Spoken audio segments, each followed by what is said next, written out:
안녕하세요. 오늘 좀 흥미로운 이야기를 해볼까 하는데요. 경기도 가족여성연구원에서 나온 보고서인데 이걸 보면 우리 공동체의 미래가 확 바뀔 수도 있겠다. 이런 생각이 들더라고요. 바로 세대 간의 벽을 허무는 방법에 대한 겁니다. 자, 화면에 뜬 이 숫자 26년, 이게 뭘 의미하는 숫자일까요? 바로 우리나라가 고령화 사회에서 초고령화 사회로 넘어가는데 걸릴 거라고 예상되는 시간이에요. 이게 얼마나 빠른 거냐면요. 전 세계적으로도 거의 찾아보기 힘든 말 그대로 압축 성장이 아니라 압축 고령화인 거죠. 그러니까요. 이렇게 빨리 늙어가는 사회 속에서 우리가 한 번쯤 던져봐야 할 질문이 바로 이거예요. 우리는 점점 더 오래 살게 되는데 이상하게 세대 간의 거리는 더 벌어지고 다들 더 외로워지고 있다는 거죠. 왜 그럴까요? 오늘 그 답을 한번 찾아보려고 합니다. 자, 그럼 이 질문에 대한 답을 찾으려면 일단 우리 현실부터 좀 냉정하게 봐야겠죠?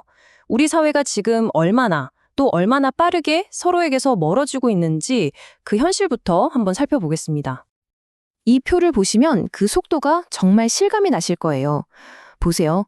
65세 이상 인구가 7%를 넘어서 고령화 사회가 되고 거기서 2배인 14%를 넘는 고령 사회로 가는데 걸린 시간 말이에요. 프랑스가 무려 115년, 우리보다 먼저 고령화를 겪었다는 일본도 26년이나 걸렸어요. 그런데 우리는요? 단 18년.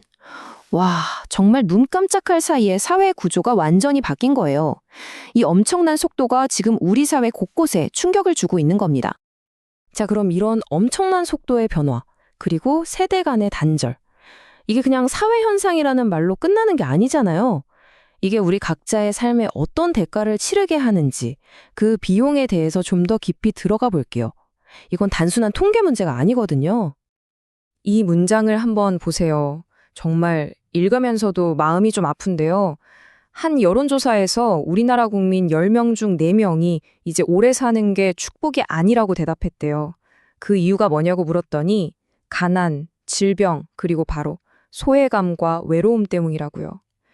이 말이 지금 우리 사회가 느끼는 고립감의 깊이를 너무나 정확하게 보여주는 것 같아요. 그럼 왜 이렇게까지 외로움을 느끼게 됐을까? 이 그래프를 보면 그 이유가 좀 더 명확해져요. 예전에는 할아버지, 할머니, 부모님, 아이들 이렇게 3대가 같이 사는 집들이 많았잖아요. 그게 자연스러운 세대 간의 연결고리였는데 이제 그런 3세대 가구는 6%밖에 안 남았어요. 거의 사라진 거죠. 그럼 그 빈자리는 뭐가 채웠을까요? 안타깝게도 갈등입니다. 국민 10명 중 8명이 세대 갈등이 있다고 느끼고 심지어 그 사람들 대부분은 이거 정말 심각하다고 생각한대요. 결국 물리적인 거리가 마음의 거리로 그리고 깊은 갈등의 골로 이어진 셈이죠. 자, 지금까지 좀 암울한 현실을 이야기했는데요. 다행히도 여기서 끝이 아닙니다. 문제만 이야기하면 안 되죠. 이제부터는 해결책으로 넘어가 보려고 해요. 이 보고서가 제안하는 아주 희망적인 아이디어, 바로 3세대 이음터라는 새로운 공동체 모델에 대해서 이야기해 보겠습니다. 이 3세대 이음터의 심장은 바로 세대 교류라는 개념이에요. 그런데 이게 그냥 아이들이랑 어르신들이 한 공간에 있기만 하는 그런 수동적인 걸 말하는 게 절대 아니에요. 훨씬 더 적극적인 개념입니다. 서로의 지혜나 경험, 기술 같은 걸 나누면서 서로 긍정적인 영향을 주고받는 아주 의도적인 활동, 바로 이걸 세대 교류라고 하는 거죠. 그럼 이 3세대 이음터가 그리는 큰 그림은 뭘까요? 바로 사회적 대가족을 만드는 거예요. 핏줄로 맺어진 가족은 아니지만 이 공동체 안에서 마치 대가족처럼 지내는 거죠. 어르신들은 자신의 지혜를 나누면서 새로운 삶의 보람을 찾고 아이들과 청년들은 책에서는 배울 수 없는 공감과 존중을 배우고요. 이렇게 되면 자연스럽게 모든 세대가 느끼는 외로움이나 고립감도 줄어들겠죠? 궁극적으로는 우리 모두가 나는 이 공동체에 속해 있구나 하는 끈끈한 소속감을 느끼게 하는 것. 이게 바로 이 비전의 핵심입니다. 이게 그냥 이상적인 이야기처럼 들릴 수도 있잖아요? 에이, 그게 되겠어? 하고요. 그래서 준비했습니다. 이게 그냥 뜬구름 잡는 얘기가 아니라는 걸 보여주는 이미 세계 여러 나라에서 성공적으로 시도하고 있는 실제 사례들을 지금부터 한번 살펴보겠습니다. 가장 먼저 가볼 곳은 우리랑 인구 구조가 참 비슷한 일본입니다. 우리보다 먼저 이 문제를 고민해서 그런지 이 분야에서는 정말 선구자라고 할 수 있어요.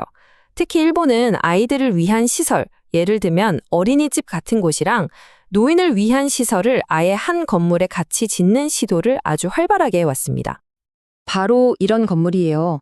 여기는 도쿄에 있는 립보리 커뮤니티 빌딩이라는 곳인데요. 이 고층 건물 안에 유료 노인 요양시설, 보육원, 그리고 일반 가정집이 다 같이 들어가 있어요. 상상해 보세요. 엘리베이터에서, 복도에서, 1층 로비에서 아이들과 어르신들이 그냥 일상 속에서 자연스럽게 마주치는 거예요. 그리고 이 평면도를 보면 그 의도가 정말 기가 막히게 설계에 녹아 있다는 걸 알 수 있어요. 보세요. 한쪽에는 아이들 공간, 다른 쪽에는 어르신들 공간이 있는데 그 정중앙에 만남의 광장 같은 공유 공간을 딱 배치해놨죠. 일부러 동선을 겹치게 만들어서 오며 가며 자연스럽게 마주치고 이야기도 나눌 수 있도록 건축 자체가 말을 걸고 있는 거예요. 정말 멋지지 않나요? 물론 이런 문제를 푸는 방법이 딱 하나만 있는 건 아니에요.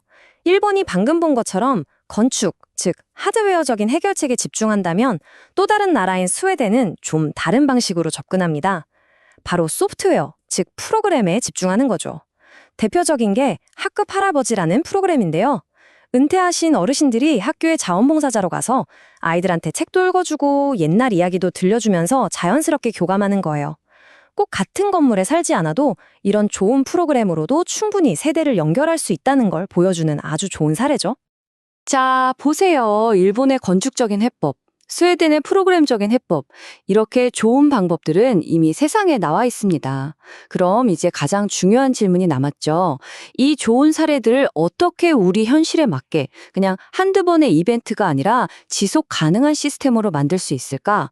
바로 그 점입니다. 그래서 이 보고서는 아주 구체적인 4단계 청사진을 제안하고 있어요. 자, 첫 번째. 일단 법부터 바꿔야 합니다. 지금은 아동시설이랑 노인시설을 한 건물에 짓기가 까다롭거든요. 이걸 쉽게 만들 수 있도록 건축법을 정비하는 게 1단계고요. 두 번째, 이런 교류를 전문적으로 기획하고 도와줄 컨트롤 타워가 필요하겠죠. 그래서 세대교류 활동 지원센터 같은 걸 만들어서 좋은 프로그램도 개발하고 전문가도 키워내자는 겁니다. 세 번째는 여기서 한 걸음 더 나가서 아예 처음부터 여러 세대가 함께 사는 세대복합 공동주택 자체를 많이 짓도록 장려하는 거고요. 그리고 마지막 네 번째, 이게 정말 중요한데 어릴 때부터 학교에서부터 이런 세대 간의 이해와 교류를 자연스럽게 배울 수 있도록 교육과정에 포함시키자는 겁니다. 정말 체계적이죠? 돌이켜보면 지난 수십 년 동안 우리는 효율과 성장을 위해서 정말 앞만 보고 달려왔잖아요. 더 높은 빌딩, 더 넓은 도로, 그렇게 자동차와 상업을 위한 도시는 멋지게 만들어냈습니다.